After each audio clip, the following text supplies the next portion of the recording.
It's the O'Reilly Factor. And thanks for staying with us. I'm Laura Ingram reporting for Bill O'Reilly. And in the Unresolved Problem segment tonight, a new book called The Truth About Muhammad, founder of the world's most intolerant religion, claims that we need to stop insisting that Islam is a peaceful religion and recognize that it has urged its followers to commit acts of violence and terror for 1,400 years. The book has caused a huge controversy in the Muslim community. Robert Spencer, the author of the book, joins us now. And from Los Angeles, Adina Lekovich, who's the communications director for the Muslim Public Affairs Council. Robert and Adina, thanks for joining us. Thank you. Robert, let's start with you. Aren't you helping some of these groups that you think are fomenting disruption and violence by titling your book something as controversial as you're titling it, Truth About Muhammad, the world's most intolerant religion? I mean, I can see that CAIR, Council on American Islamic Relations, would love to hold up your book as an example of intolerant American points of view. Well, you know, Laura, actually it's just the opposite.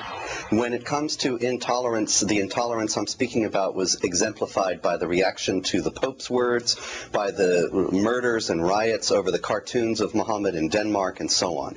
And what I intended to do with this book, and what I hope it will still accomplish, is a public debate about the elements of Islam that give rise to behavior like that. And that is an invitation to moderate and peaceful Muslims to discuss those elements and to try to come to some positive way to deal with them. So I think the way some of your book has been characterized is that you don't think Islam can ever be a peaceful religion. Would you say that's inaccurate? I don't think that. I'm not saying that anything can ever be anything. I'm saying that within the Islamic tradition and the teachings of Muhammad, there are elements that the jihad terrorists themselves point to justify what they're doing and make recruits among peaceful Muslims. And that those peaceful Muslims have to stand up to that and work to reform to address those elements in particular. Adina, one thing that continues to come up on my radio show is this question. Where are all the moderate Muslims? Why don't they speak out as vociferously against acts of terrorism and brutal violence within the Muslim community as they do, let's say, against, as Robert said, the Pope's comments, where suddenly you had all these Muslim scholars and clerics out there condemning the Pope? Yeah, but Laura, the reality is that the moderate Muslims are standing up. They are jumping up and down screaming against terrorism. They are in mosques. They are in community centers. We need to hear them outside of mosques. And you're absolutely right. We do need to hear them. And the fact is that the media needs to search out those voices rather than claiming that, as Robert Spencer does, that any so-called moderate, the only good moderate or the only good Muslim is a former Muslim. The kinds of accusations that are placed even against moderate Muslims who are doing the hard work inside of their mosques in order to promote the true message of Islam, which is one that upholds peace, justice, mutual understanding, equality, mercy. These are the teachings that Islam teaches, and these are the teachings that have inspired not terrorists, but that have inspired Nobel Peace Prize winners like Muhammad al-Baradei, like Muhammad Yunus. Adina, one thing that also keeps coming up is this. Speaking out against intolerance in the United States, whether Muslims or Arabs say they're being profiled, you hear that quite a bit.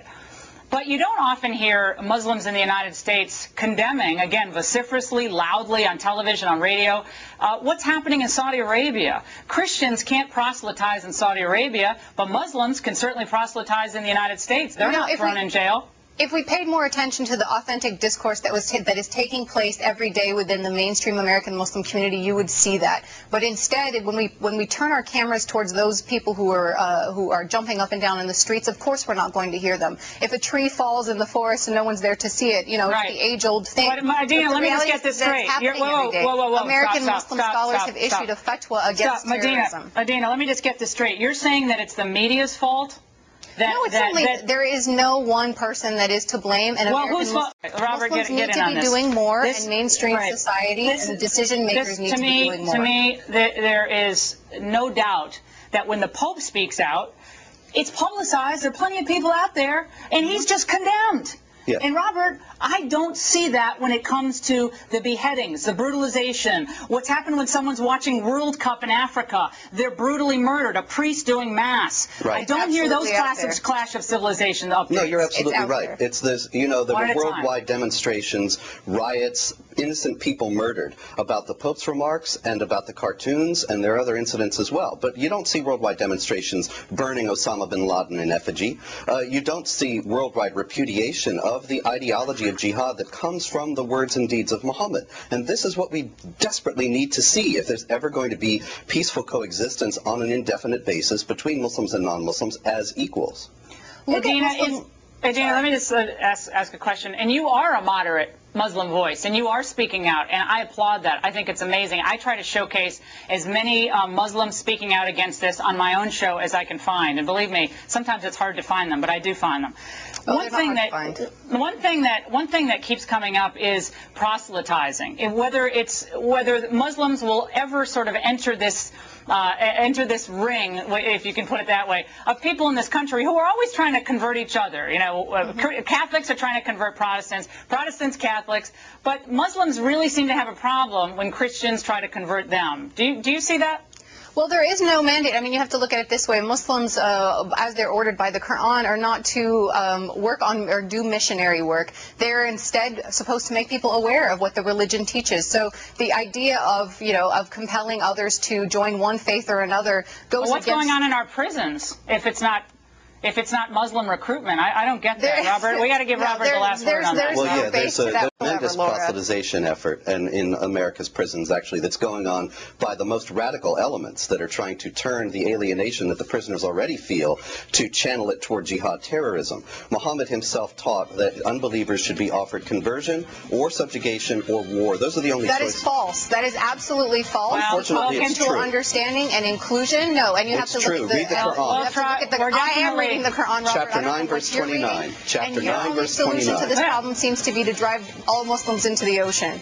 Well, that's certainly not. I've never said anything like that. That's certainly not what my goal is. On your website, I've seen otherwise. What these people resort well, we're going to continue this at another time. Ms. Lekovich, Mr. Spencer, thank you for joining us. And coming up,